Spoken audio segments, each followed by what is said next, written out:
Hello my dear friends, welcome back to another lecture series जिसमें हम सिर्फ एक इम्पॉर्टेंट ग्राफ को डिस्कस करेंगे। देखिए, मैंने आज सुबह से 2 लेक्चर्स अपलोड किए हैं और वो दोनों ही मुझे डिलीट करने पड़े हैं क्योंकि उनमें बाद में जाके थोड़ी देर बाद ऑडियो प्रॉब्लम थोड़ी आ रही है। तो जिन भी व्यूअर्स ने देखा और वो बीच में से ही हट गया लेक्चर, उसके लिए मैं सॉरी बोलना चाहूँगी। तो मैं फ़्रेश लेक्चर अगेन से अपलोड कर रही हूँ, ये वाला। सो आप इसको रेफ़र करिए प्लीज़। वो दोनों में एडिटिंग प्रॉब्लम आ रही है जिस वजह से वो यूट्यूब पे अपलोड होने के बाद थोड़ी देर बाद उनमें साउंड नहीं आ रही है। तो मूविंग ऑन, हमें एक इम्पॉर्टेंट ग्राफ करना है जो मैंने आपको अपने लेक्चर्स में नहीं बताया और जो एनसीईआरटी में गिवन है। वो ग्राफ कुछ ऐसा है, पी वर्सेस वी ग्राफ। वैसे तो मैंने बॉयल्स लॉ, चार्ल्स लॉ वगैरह के ग्राफ भी नहीं करवाए। उसका बेसिक रीज़न यही था कि इस चैप्टर तक पहुंचने तक फिज़िक्स में motion in a straight line हो जाता है जिसमें ग्राफ को बहुत डिटेल में डिस्कस कराया गया होता है, राइट। तो इसीलिए अगर किसी को ग्राफ की बेसिक नॉलेज है तो वो हर ग्राफ बनाने का कैपेबिलिटी रखता है। तो पीवी ग्राफ एक तो आपको बुक में दे रखा है, बुक में आपकी पेज 150 पे ये ग्राफ ड्रॉ कर रखा है। 2 ग्राफ बना रखे हैं, एक तो ये है और एक ऐसा कुछ दिखता है। और क्वेश्चन ये है, कुछ बच्चे तो ये कंसीडर कर लेते कि ये वाली जो आगे वाली लाइन है वो रियल गैसेस को रिप्रेजेंट कर रही है और जो पीछे वाली लाइन है वो आइडियल गैस को रिप्रेजेंट कर रही है। बट कुछ तो याद कर लेते हैं, क्रैम कर लेते हैं, बट क्रैमिंग नहीं, हमें इसका रीज़न भी अच्छा वाला पता होना चाहिए, राइट। तो आप मुझे एक बात बताइए, ये वाला जो मान लीजिए इस पॉइंट पे और इस पॉइंट पे जो प्रेशर है, ये वाला पी डैश प्रेशर, वो कैसा प्रेशर है? वाई एक्सिस पे काफ़ी ऊपर जाके आ रहा है पी डैश प्रेशर। तो ये कैसा प्रेशर है? P dash pressure is a high pressure, right.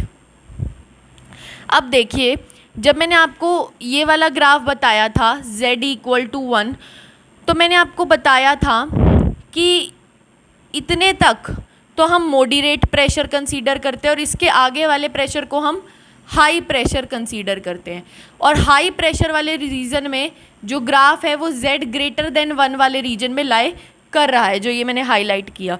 तो हाई प्रेशर पे क्या होता है? z>1 होता है फॉर रियल गैस। बट अगर मैं आइडियल गैस बोलूँ तो z=1 होता है, चाहे हाई प्रेशर हो चाहे लो प्रेशर हो, कोई भी प्रेशर हो, z=1 रहेगा फॉर आइडियल गैस, राइट।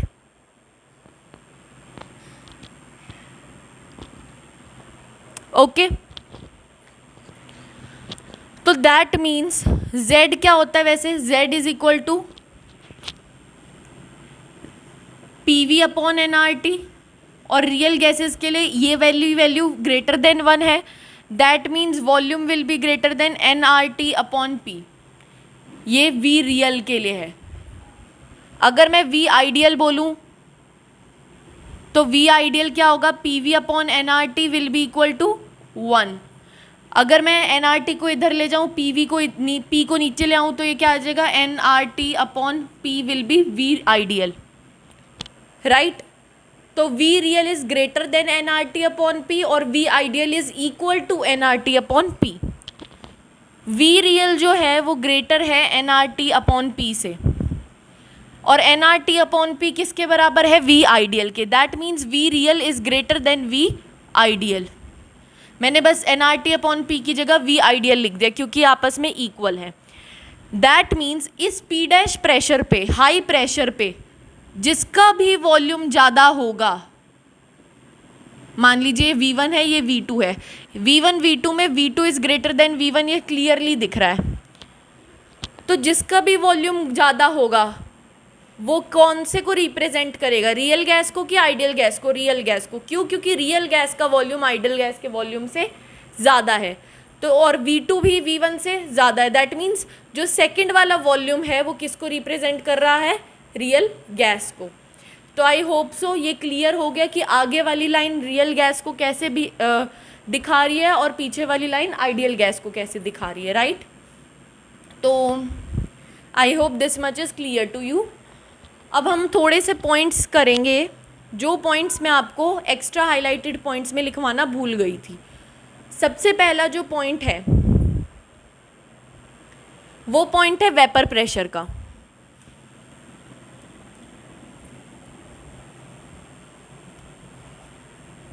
देखिए, सिंपली एक पॉइंट हाईलाइट करके लिख लीजिए, vapour pressure is equal to molar mass upon 2। इसकी डेरिवेशन हम मोल्स वाले chapter some basic concepts of chemistry में करेंगे इन डिटेल। अभी आप रट लीजिए, जब मैं वो वाला चैप्टर बताऊंगी तो मैं एक्सप्लेन कर दूंगी।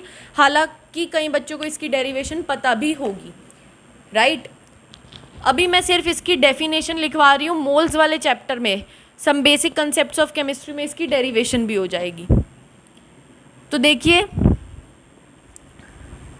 मास that a fixed volume of gas possess upon mass that same volume of hydrogen gas possess. This is its definition. Mass that a fixed volume of gas possess divided by mass that same volume of hydrogen gas possess. मान लीजिए एक fix volume लिया मैंने, 2 chambers लिए जिनका volume same है, मतलब fix volume वाले चैम्बर्स लिए। इसमें भी एक सेम मतलब इसमें मैंने गैस भरी और इसमें मैंने हाइड्रोजन भरा। इसका भी वॉल्यूम V है और इसका भी वॉल्यूम V है। तो जितना मास इस गैस का इस कंटेनर में होगा डिवाइडेड बाय जितना मास हाइड्रोजन का सेम कंटेनर में होगा, सेम वॉल्यूम वाले कंटेनर में होगा, अगर मैं उन दोनों को डिवाइड कर दूं तो मेरे पास वेपर प्रेशर आ जाता है। मान लीजिए इस कंटेनर का मास क्या है, 22.4 लीटर है और ये भी 22.4 लीटर। तो इस गैस का कितना मास प्रेजेंट होगा इसमें, जो इसका मोलर मास होता है। मान लो मैंने क्लोरीन गैस ली, वैसे तो मोलर मास क्या होता है 71 इसका मास क्या होता है 71 U, but mass occupied by 1 mole of gas will be 71 ग्राम। ये आई होप कंसेप्ट क्लियर है, नहीं भी है तो मोल्स वाले चैप्टर में हो जाएगा। Mass occupied by 1 mole of gas is molar mass represented in gram. तो 22.4 लीटर एट STP आपको पता है 1 मोल रिप्रेजेंट करता है, मतलब इस गैस का भी इस कंटेनर में 1 मोल है, इस हाइड्रोजन गैस का भी इस कंटेनर में 1 मोल है।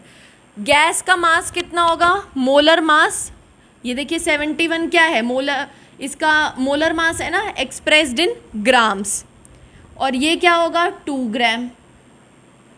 और इन दोनों को मुझे क्या करना है divide, that means molar mass upon 2। तो ये फॉर्मूला ऐसे आता है। आई होप अगर यहाँ पे क्लियर नहीं है तो नो टेंशन, आपको सीधा ये फॉर्मूला याद रखना है। इसकी डेरिवेशन मोल्स वाले चैप्टर में बहुत डिटेल में कराऊंगी, अभी मैंने बेसिक ऊपर ऊपर से बता दिया है। एक अब आपको पॉइंट याद रखना है, दैट इज